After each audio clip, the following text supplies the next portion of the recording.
Good afternoon. Welcome back to the 2022 PGA Championship. We're at Southern Hills Country Club in Tulsa, Oklahoma. And we're joined by Seamus Power, who just carded a 3-under par 67 today.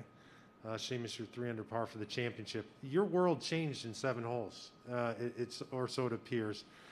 4 birdies in your last 7 holes puts you in a pretty good place going into your final round tomorrow, did it not? Yeah, absolutely. It was a funny round. It was, it was a little frustrating there around the turn, bogeyed 11, and then I actually hit in a rough on 12, but kind of whatever, got lucky, guessed right coming out of the rough, and it got close, and that really kind of got me turned in the right direction, and then made some nice putts coming down the stretch. So yeah, as you said, it kind of changes going from 1 over back to 3 under, especially on a course like this. It gives me a bit of momentum going into tomorrow. Sure does. Let's go to these guys for some questions. Starting back right, that's John. He's number 12. Seamus, a lot of birdies, but I want to ask you about the par 3s because everyone seems to be struggling with them for the most part. What makes them so difficult? I mean, number 6 is kind of obvious. I mean, number 6 is 200 and, I'm not sure, 15 yards dead into the wind, and it's a very small target. 11 is just, I think 11 is a great par 3. It's not long. I think it's 164 yards adjusted, but you're trying to guess the wind, and it's a small target. It's a fun little par 3, and I kind of made a mess of it today, but I think that's just a test of it. I mean, obviously, like the other 3 are just long. I mean, I hit 3-iron into 14. I tried to hit a small 3-iron into 6, and I was hitting a 5-iron into 8. They're just long. And then 11, the one you might kind of fancy, he's got windy and off the left today, and a pin tucked in a very dangerous little spot front left. So it's just, you got to hit good shots, and you got to get the wind right. So it's just kind of the combination of those two. And I think today we're seeing the par 3s totally differently. I mean, I hit 8-iron into number 6 yesterday, for example, and today I'm trying to hit a 3-iron. And all practice rounds, they were all that southeasterly breeze, and then all of a sudden you've just gone like from the north, and it's just completely changed it, and then you're moving targets and you're moving your eye line, and I think that's probably some of the difficulties today with the par 3s. We're going to go across the way to number 4, please. Seamus, you one of a few guys from the one half of the draw that is in the mix here.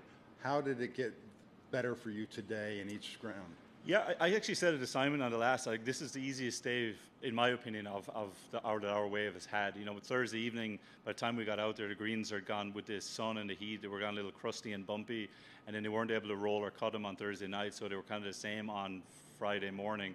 But today, I mean, I noticed a massive difference. There's obviously less guys on the course, and the greens were much smoother. So for me, I was able to take advantage, make a few extra putts, and the rest of it then was just kind of figuring out, I said, the kind of whole new golf course, whole new targets, all that sort of stuff. Let's go to number 4, Phil. Seamus, obviously we won't know for a while how far back you're going to be from the leaders, but how do you feel about sort of being in the mix, certainly in contention going into tomorrow? Yeah, I mean, I feel good. I mean, my game is in a good spot. Again, seeing some putts going in there in the back 9 today. Yeah, obviously I'm going to be a few back, but it's one of those golf courses, whoever's going to win, it's going to earn it. So if I can go out, obviously I'll be a little bit before any of the leaders, and if I can get a couple of birdies like on the card, it can make the world of difference.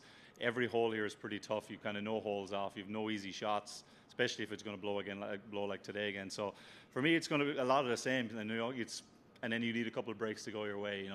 Obviously, you're hoping no one's going to run away from you today, and then tomorrow just kind of maybe make one of those 35, 40 footers, or maybe a little chip in, and that can be the difference sometimes. In the middle again on 4. James, what have you done so well, do you think, this week to be in this position, and what do you think you're going to have to do tomorrow to probably shoot a pretty low score if possible to win? I mean, Simon, our course management's been pretty good all week. There's very few times I've been hit in a spot where we're kind of out of a hole, and that's made a big difference. I've had no doubles and no real, very troublesome spots around the green, and to me, that's been the biggest thing, and that's what we talked about in the practice rounds. They're older design greens. I know they're redesigned, but a lot of them gives you one general slope. And so if you can stay on the right side of that slope, it just makes things a lot easier. Even on 9-18 is a perfect example. I haven't played them well, but when I've missed them, it's been short of the green. And really, it's a pretty easy pitch from the fairway to both of those greens. Whereas you get a bit too aggressive, maybe jumps over, and then all of a sudden you've got a treacherous kind of shot back down. So it's just you hit it in the right spots, and we've been able to do that for the most part. We spoke earlier just in the week about it feeling like a major, not feeling like a major. Does it feel very much like a major now? As you're Yeah, I mean, it does. I mean, the crowds are bigger, obviously, but you know, it's again, I keep saying it. All that kind of feels to me are like off the course. Once you get on the course and once you get started and you get kind of into doing what we do on a weekly basis, you know, that feel kind of goes away. You know, I don't know if I'm playing well tomorrow in contention, whether that's going to change. I'm obviously going to, you know, prepare as if it won't change, but, you know, I'd have a better kind of opinion on that after tomorrow probably. Back left for you, number 9, please. Seamus, you're getting the full Oklahoma experience with the weather this week. How was your approach and your preparation had to change from day to day this week? Yeah, it's been totally different. You know, on Thursday it was very hot. I mean, it was much more of a concern with electrolytes and that sort of thing. And I said the greens were getting like baked out, and that's kind of what you were expecting coming into the week. But yesterday morning, obviously the wind was really, really whipping, so that was a little different. And then this morning, obviously cooler and damper and wind from the north. So it's been everything. But it really makes it enjoyable. As I said, you're out there today, and you're kind of every shot is a new shot, and I thought that's made it very fun today. And yeah, I'm not sure quite what it's going to be tomorrow, but I think it's going to be closer to this than the first 2 days. So yeah, really looking forward to it. We're going to go across to Scott on 4. To keep that run going, you had to make a nice save on 16. Can you talk about what happened there and then how big that is in the scheme of things, considering where you are? Yeah, I mean, that's a tough hole today. It's 500 and something yards, and it's just long. I had a very good tee shot. I kind of was on an upslope, and I got stuck on my back foot and hung it right.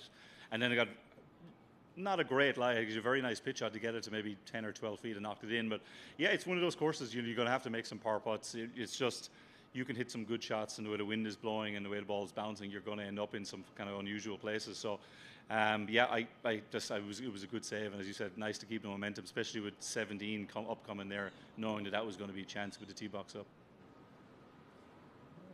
One more. Yeah, in the one back. more. 9 again. Seamus, you fared well on the par 5s today. Obviously, you got some long par 4s, long par 3s here.